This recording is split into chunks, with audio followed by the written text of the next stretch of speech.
కావాలని మీ కలను నెరవేర్చుకోండి. సంప్రదించండి హెగ్డే ఫెర్టిలిటీ, హైదరాబాద్, తెలంగాణ. హాయ్, నాకు ఇష్టమైన లడ్డూలు జిలేబీలు కొన్ని ఇక్కడ తినేసి కొన్ని ఇంటి పట్టుకుపోదాం. అలాగే. అబ్బా, స్టేటస్ స్టేటస్ తిండిలో కూడా స్టేటస్ ఏమిట్రా అబ్బాయి? మలైమారుత రాగల్లా ఉన్న మైసూర్ పాకు, కాంబోజి రాగల్లా ఉన్న కారపూస తినకుండా ఇలా ఉండగలనరా? ఏమంటారు బావగారు? నేనే ఉంటాను. ఎవరికి ఇష్టమైన వాళ్ళు తృప్తిగా తినొచ్చు. అంతే. ఈ తినడాలు తాగడాలు దేవుందిలే అన్నయ్య గారు. అమ్మాయిని పిలిపిస్తే. అమ్మాయి సీత. హాయ్ కృష్ణ. హాయ్. నమస్తే అంకుల్. నమస్తే అండి. మహాలక్ష్మిలా ఉన్నావమ్మా. మోడర్న్ లేడీ సొసైటీలో ఉన్న మీరు కూడా ఓల్డ్ టైప్ లో కామెంట్ చేస్తున్నారే మహాలక్ష్మిలా అంటూ. కృష్ణ, అమ్మాయి అనేది ఏమిట్రా? ఏమీ లేదమ్మా, నువ్వు మహాలక్ష్మి అని అన్నందుకు అదో టైప్ గా ఆనందిస్తుందన్నమాట. అవునమ్మా, మీ అంత స్టేటస్ మనిషి మా అమ్మాయిని అలా పొగుడుతుంటే నాకే ఎంతో ఆనందంగా ఉందమ్మా. అంకుల్, మీరు మ్యూజిక్ లో పెద్ద స్కాలర్ అట. కాలంటే ఏమిట్రా? విద్వాంసుడు. అవునమ్మా, నేను అదే. మీ సంగీతం వినాలే. నువ్వు వినాలని అనాలే కానీ ఎందుకు పాడనమ్మా? ఇదిగో ఈ స్వీట్ తినే గానీ లేదమ్మా, ఇప్పుడే అందుకుంటాను. అస్తపది. ఎందుకు ఇప్పుడు అందరినీ అష్ట కష్టాలు పెట్టడానిక? అదేంటి మీ డాడీ మ్యూజిక్ ని అలా కామెంట్ చేస్తున్నారు? అబే, అది కాదు సీత, వాడికేమో వెస్టర్న్ మ్యూజిక్ అంటే ఇష్టం. మా నాన్నగారు ఈస్టర్న్ మ్యూజిక్ లో ఫేమస్ కదా. అవునవును, పెద్ద అయింది ఓ దిక్కు సంగీతం అయితే ఇతని దిక్కుమాలిన సంగీతం అన్నమాట. Correct correct. థ్యాంక్ గాడ్, మీలాంటి గ్రేట్ పీపుల్ ఇంటి కోడలు అయ్యే అదృష్టం కలగడం నిజంగా నా అదృష్టం అని చెప్పాలి. అన్నయ్య గారు, అమ్మాయి మాకు అన్ని విధాలా నచ్చింది. ఇక ఆలస్యం చేయకుండా పెళ్లి జరిపించేస్తే కోడల్ని మా ఇంటికి తీసుకెళ్లొచ్చు. పెళ్లి జరిపించడం బావగారికి క్షణాల మీద పని. ఆ రోజు ఆకాశం అంత పందిరి వేయించి ఊళ్ళో ఉన్న అతిథులందరినీ ఆహ్వానించి ఘనంగా మరీ పెళ్లి జరిపిస్తారు. మా వాడికి జరుగు చేసినట్టుంది. కాకపోతే ఆ రోజు బాలమురళీకృష్ణది, ఓ ఎంఎస్ సుబ్బలక్ష్మిది కచేరీ పెట్టించారంటే వచ్చిన అతిథుల చెవుల తుప్పులు వదిలిపోయేటట్టుగా ఘనంగా కచేరీ పెట్టి. ఇదెక్కడ గొడవండి? పెళ్లికి 10 మందిని పిలిస్తే మనం చెప్పిన అబద్ధాలన్నీ తెలిసిపోయి పెళ్లి పీటల మీద మీ అమ్మాయి నన్ను కొట్టి మిమ్మల్ని తిట్టగలదు. నువ్వేం భయపడకయ్యా, నేనున్నానుగా. బావగారు, మా వాడు ఏమంటాడు బావగారు? చూడండి శంకర్ గారు, మీతో ఒక విషయం చెప్పాలి. నాకు కూడా ఈ పెళ్లి భారీ ఎత్తున జరిపించి మీ మ్యూజిక్ ప్రోగ్రామే పెట్టాలనుకోండి. కాకపోతే మా ఆవిడ కళ్ళు మూసే ముందు అమ్మాయి పెళ్లి ఈ ఊళ్ళో కాదు తిరుపతిలో జరిపించండి అని మాట తీసుకుపోయింది. దాందే ఉంది బావగారు, ఏకంగా ఈ ఊళ్ళో ఉన్న వాళ్ళందరినీ 100 బస్సులో తిరుపతి తీసుకుపోయి అక్కడే బ్రహ్మోత్సవాలంత ఘనంగా పెళ్లి జరిపించేద్దాం. నేను కచేరీ కూడా చేసేస్తాను. అలాగే జరుపుతురు గాని, కాకపోతే మా వంశానికి చిన్న శాపం లాంటిది ఉంది. ఆడపిల్ల పెళ్లికి ఎవరిని పిలవకుండా క్లుప్తంగాను గుంభనంగాను జరిపించాలి. అలా జరగకపోతే పెళ్ళైన 3వ రోజున పిల్ల తాలూకు మామగారు గుండాగిపోయి కన్ను మూసేయటం ఆనవాయితీగా వస్తుంది. అమ్ము, ఈ పెళ్ళైతే నేను పోతానా? మరి ఆ శుభం నా నోటితోనే అనకూడదు కదా. అవునవును, అనకూడదు కదా. అయ్యో అయ్యో, అలాంటి మాట వినటమే అశుభం అండి. అలాంటి ఆచారమే ఉంటే పెళ్లి మీ ఇష్టం వచ్చినట్టే జరిపించండి. అమ్మా, అర్థం లేకుండా మాట్లాడుకో. నాన్న, ఓ పని చేద్దాం. ఈ ఆచారాలన్నీ ఎంతవరకు నిజం ఒకసారి టెస్ట్ చేసి చూద్దాం. నువ్వు పోయావనుకో నమ్ముదాం, లేదంటే మానేద్దాం, అంతే. లేదంటే ఏమిటో నిత్యదరిద్రుడా, నా చావుతో ఆచారాలు మీరు టెస్ట్ చేస్తారా? తోడురాగం పడి ప్రాణాలు తోడేయగలం. బావగారు, అమ్మాయి మామగారి విషయంలో ఇలాంటి ప్రమాదాలు ఏమైనా ఉంటే చడి చప్పుడు లేకుండా ఏ చీడ గదిలోనో అటక మీద పెళ్లి జరిపించేద్దామండి. మరీ అంత అక్కర్లేదండి. మన 1/2 మంది తిరుపతి వెళ్ళి ఆ శుభకార్యం పూర్తి చేసుకుంటే సరిపోతుంది. అలా అన్నారు, బాగుంది. వస్తాం, నమస్కారం అండి.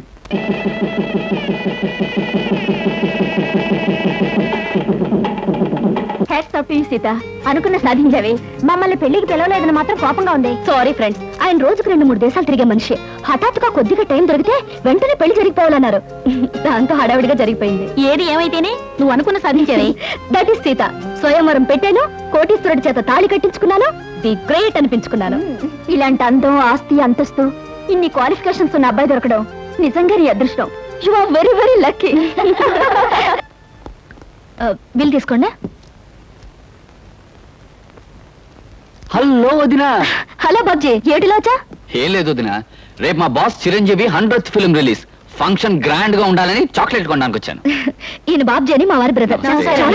వదినా, ఇక్కడ పరిచయం చేసే బదులు మా ఇల్లు పక్కనే హాయిగా కాఫీ టీ తాగుతూ పరిచయం చేయొచ్చుగా. దగ్గర అయితే వెళ్దామే, ఇల్లు చూసినట్టు ఉంటుంది. ఆ టయానికి మీ ఆయన వస్తే మీ ఆయన చూసినట్టు ఉంటుంది. అలాగే పద బాబ్జీ, మన కార్లో వెళ్దాం ప్లీజ్. అన్ని తీసుకున్నారా?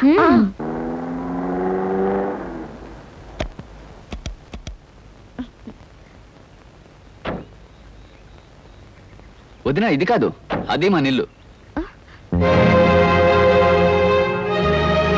రావద్దునా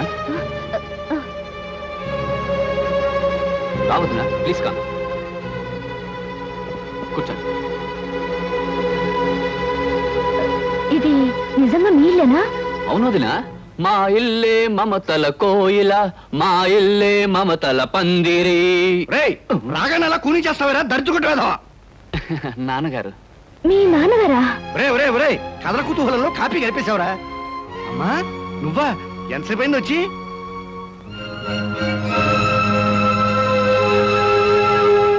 వీడు కథల కుతూహలం కూడా తెలియని అజ్ఞానమ్మా. నాన్న, కథల కుతూహలం చండ ప్రచండం అని రాగాల పేర్లు చెప్పడం తప్ప అసలు నీకు పాఠం ఏం తెలుసు? బాత్రూమ్ లో మూలవడం తప్ప. అదేంటి, మీ నాన్నగారు విదేశాల్లో ప్రోగ్రాంలు ఇచ్చే సింగర్ కదా? సింగర్నే మరి. ఎక్కడ విదేశాల్లోనా? వీధి చివరి ప్రోగ్రామ్ ఇస్తే సందాలు వేసుకుని గొంతుకులోంచి స్వరపేటికి తీసేస్తామని వీధిలో వాళ్ళందరూ వార్నింగ్ ఇచ్చేళ్లారు. వీడేనమ్మా ఈ ఇంట్లో నాకు మొదటి శత్రువు. వదినా వదినా, నీకు తెలియదేమో, మొన్న కిటికీ దగ్గర నుంచి పాడుతుంటే పిల్లలు రాళ్ళిచ్చు కొట్టేరి. నోర్మై దరిద్రపు వేధవా. అడ్డమైన హీరోల పోస్టర్లు అంటించి వాటి మీద ప్రాణముద్దలు కొట్టుకుంటూ బతికే నీ బతుకు నా బతుకు మంచిదేరా. మామ మీద కొట్టానంటే కేదార్గౌడ్ రాగంలో కెవ్వుమని ఎడుస్తావు. 5వ క్లాస్ వేధవా. అదేంటి, మీ చిన్నబ్బాయి ఐఏఎస్ పాస్ అయ్యి? అయ్యేసా వీడి బోందా. 5వ ఫారం 6 సార్లు తప్పాడు. 6వ ఫారంలో జాయిన్ చేస్తే స్కూల్లోంచి పారిపోయాడు. తొమ్మలగుండు వేధవా. మూతి మీద కొట్టానంటే మధ్యమావతి రాగంలో ఏడుస్తావు. ఏమిటండి మీ గొడవ? అంటే ఎప్పుడు ఏడిపించు తింటారు. అరే కోళ్ళు వచ్చేసింది. అదేమిటమ్మా చెప్పా చేయకుండా వచ్చావు? అమ్మా వదిన నేనే తీసుకొచ్చానమ్మా. అదేమిటండి మీరు ఇంటి పనులు చేస్తున్నారు? మీరు సొసైటీ లేడీ అని. ఈవిడ లేడీ కాదు దుప్పి కాదమ్మా, నా పెళ్ళం. అది కాదండి, ఈవిడ పబ్లిక్ సర్వీస్ చేస్తారని. పబ్లిక్ సర్వీస్ లేదు, నా బొందా లేదు. ప్రైవేట్ గా అంట్లు తోగుకుంటూ ఉంటుంది. మా అందరికి వంట చేసి పెడుతుంది. అప్పుడప్పుడు ఇలా పొడుస్తుంది. పులిహార సేమ్యా ఉప్మా చాలా అద్భుతంగా చేస్తుంది. నువ్వు దగ్గర కూర్చొని చేయించుకు మరి తిను. మీ మామగారు మాటలకేం లేమ్మా, ఆయన అలాగే మాట్లాడతారు. నిన్ను చూస్తే మాత్రం నాకు చాలా గర్వంగాను ఆనందంగాను ఉందమ్మా. గొప్పింటి బిడ్డవై ఉండి ఆస్తి అంతస్తు అనుకుండా మీ నాన్నగారి దగ్గరే సేల్స్ మెన్ గా పనిచేస్తున్న మా అబ్బాయిని పెళ్లి చేసుకోవడం నిజంగా గొప్ప విషయం అమ్మా. చెవిటి కృష్ణ మా నాన్నగారి దగ్గర పనిచేస్తే సేల్స్ మెనా? అవునమ్మా, నీకు తెలుసుగా. ఏమే పెళ్ళైన భర్తను పట్టుకుని సేల్స్ మెన్ నౌకరు చౌకీదార్ అంటూ ఉంటే కోడల మనసు బాధపడదు. పెళ్లి చేసేసుకుంది కదా, ఏ ప్రొపరేటర్ అయిపోతాడు. నువ్వు వెళ్ళి మన కోడలకి స్నేహితులకి వాళ్ళందరికీ కాఫీ టిఫిన్ చేసేసిరా. మీరంతా కూర్చోండమ్మా. ఇది కడుకురా. ఉల్లిపాయలు తరిగిస్తాను, కూర్చోండమ్మా. పెద్ద కోటీశ్వరుడు చెప్పింది ఏమైంది? స్వయంవరం ప్రకటించి మరీ సెలెక్ట్ చేసుకుంది. విదేశాలు విమాన ప్రయాణాలు అంది. ఇంతటి సంబంధానికి పేపర్ ప్రకటన ఒకటి.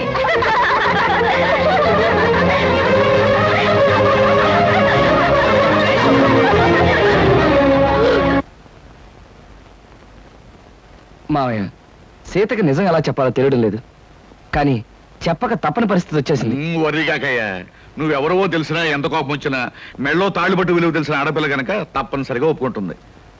అమ్మా సీత, ఎక్కడి చూస్తున్నావమ్మా? ఇప్పుడే అల్లుడు గారు నేను నీ గురించే తలుచుకుంటున్నాం. నేను కూడా మీ అల్లుడు గారి గురించే తలుచుకుంటూ వచ్చాను. బైది బై, మీ హనీమూన్ ప్రయాణానికి కావాల్సిన కొనుక్కున్నావా? నాకు కావాల్సింది కొనుక్కుందామంటే నాకు అది దొరకటం లేదు డాడీ. ఇట్స్ ఆల్ రైట్, వెళ్ళేది ఢిల్లీ కదా, కావాల్సినవన్నీ అక్కడే కొనుక్కోవచ్చు. అవును, మనకు కావాల్సినవన్నీ అక్కడే కొనుక్కోవచ్చు సీత, యూ డోంట్ వరీ. మాకు ఢిల్లీ టికెట్స్ ఎంత కొన్నారు డాడీ? 1500 చిల్లరైందమ్మా. అంటే మన ఆఫీస్ లో ఒక సేల్స్ మెన్ జీతం అంతే కదండి? అంతే అయి ఉంటుంది. I don't know what uncle, మీ సేల్స్ మెన్ కి ఎంత ఇస్తారో ఆయన అడగడం దేనికి? పుచ్చుకునేది మీరేగా. Sita, what are you talking? Shut up. అబద్ధాలు కట్టుకథలు చెప్పి నన్ను మోసం చేస్తావా? మా నాన్నగారి దగ్గర జీతం డబ్బుల కోసం పని చేసేవాడివి నా దగ్గర మల్టీ మిలియనర్ల వద్ద చేస్తావా? ఎందుకో పనికిరాని నీ కుటుంబ సభ్యుల్ని, గ్రేట్ పీపుల్ అని నాకు పరిచయం చేస్తావా? నా మెళ్ళలో తాళిబొట్టుకి మోసం అబద్ధం కుట్రని 3 ముళ్ళు వేసి నా బ్రతుకుని అన్యాయం చేస్తావా? అమ్మా సీత, ఆవేశపడ. ఈ పెళ్లి జరగడానికి కారణం అతను కాదమ్మా, నేను. డాడీ. అవునమ్మా, అతని అబద్ధాలను బలపరిచి నేను నమ్మేటి చేసి ఈ పెళ్లి జరిపించింది నేనమ్మా. డాడీ, ఈ పని నువ్వు చేసావా? ఒక మగవాడు పెళ్లి కాని ఆడపిల్ల ఆస్తి చూసి అందం చూసి అబద్ధాలతో మోసం చేశాడంటే దానికి అర్థం ఉంది. కానీ ఒక కన్న తండ్రి సొంత కూతుర్ని పరాయి మగాడితో నాటకవాడి పెళ్లి జరిపించాడంటే బహుశా లోకం ఇదే మొదటిసారనుకుంటాను. పసితరం నుంచి అమ్మలేని నన్ను పెంచి పెద్ద చేసి అడిగింది కాదనక కోరింది లేదనక నన్ను ఇంతదాన్ని చేశా.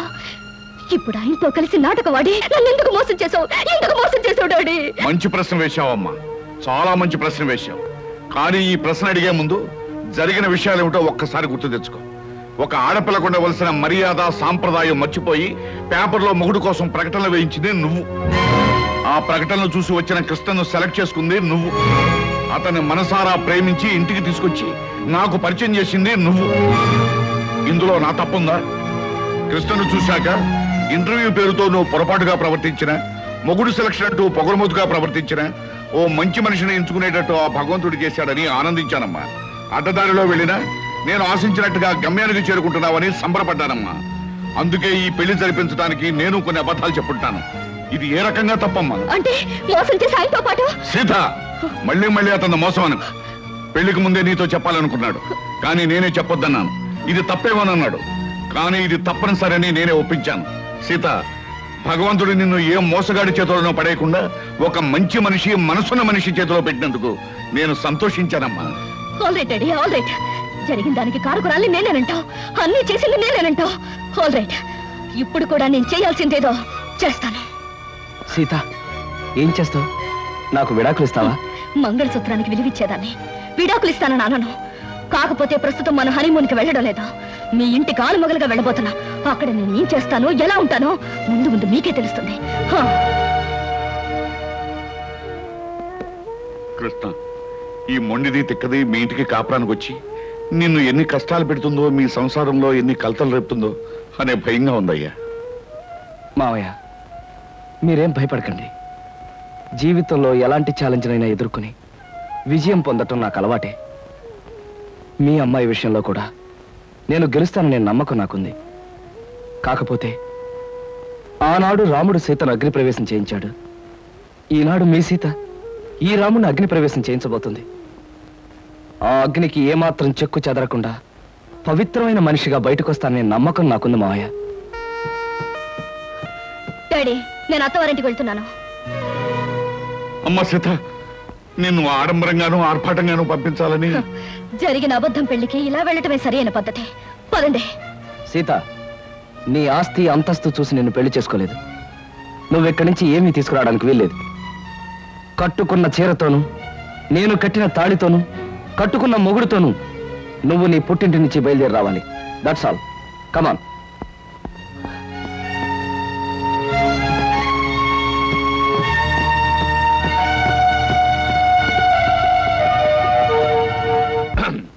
మా బాస్ చిరంజీవి ఇలాగే ఒక సినిమాలో ఫస్ట్ నైట్. అప్పుడు ఆపుతావా నీ గోల? నేను వెళ్ళా? వెళ్ళు. 1 minute. Okay, thank you. వెళ్ళు.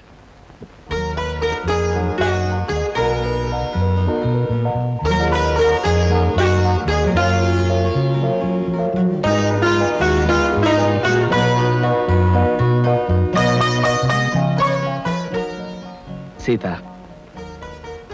మగాడికైనా ఆడదానికైనా జీవితంలో ఈ తొలి రాత్రి అనేది ఓ మరపురాని మధురమైన అనుభవం అంటారు. ఈ అనుభవంతో మనుషుల్లో ఆత్మీయతలు పెరుగుతాయి, ఒకరినొకరు పూర్తిగా అర్థం చేసుకోవడం జరుగుతుంది. సీత, నేను నీకు ఎన్నో అబద్ధాలు చెప్పుండొచ్చు, కానీ ఒక్కటి మాత్రం నిజం. నేను మనస్ఫూర్తిగా మనసారా నిన్ను మొదటిసారి చూసినప్పుడే ప్రేమించాను. I love you Sita, I love you. కాదండి, మీరు నన్ను ముట్టుకోవడానికి వీల్లేదు. సీత, అవును, తాళి కట్టారు గనక లోకం ముందు మీకు భారీగా తల ఉంచే ఉంటాను. కానీ నా మనసును మోసం చేశారు గనక నేనెన్నటికీ మీకు దగ్గర కాలేను. సీత, ఏమిటి అర్థం లేకుండా? అవును, లోకం దృష్టిలోనూ అందరి దృష్టిలోనూ మనం భార్యాభర్తలుగా ఉంటాం, కానీ శారీరకంగానూ మానసికంగానూ ఒకరికొకరు దూరంగానే ఉంటాం. అంటే ఇది నువ్వు నాకు విధించే శిక్ష? అవును, నన్ను మోసం చేసినందుకు, అబద్ధాలతో నన్ను పెళ్లి చేసుకున్నందుకు మీరు శిక్ష అనుభవించి తీరాలి. ఆల్ రైట్ సీత, నేను నిన్ను ప్రేమించి పెళ్లి చేసుకుంది పవిత్రమైన భావంతోనే తప్ప కామంతో కోరిక తీర్చుకోవడానికి కాదు. నా మీద మనసు లేని నిన్ను ఎన్నటికీ తాకను. ఏదో ఒక రోజున నన్ను అర్థం చేసుకుని నువ్వు నా దగ్గరికి రావాలే తప్ప నేను మాత్రం నీ దగ్గరికి రాను. అంతవరకు లోకం దృష్టిలో మాత్రమే నీకు భర్తగా ఉంటాను. Good night.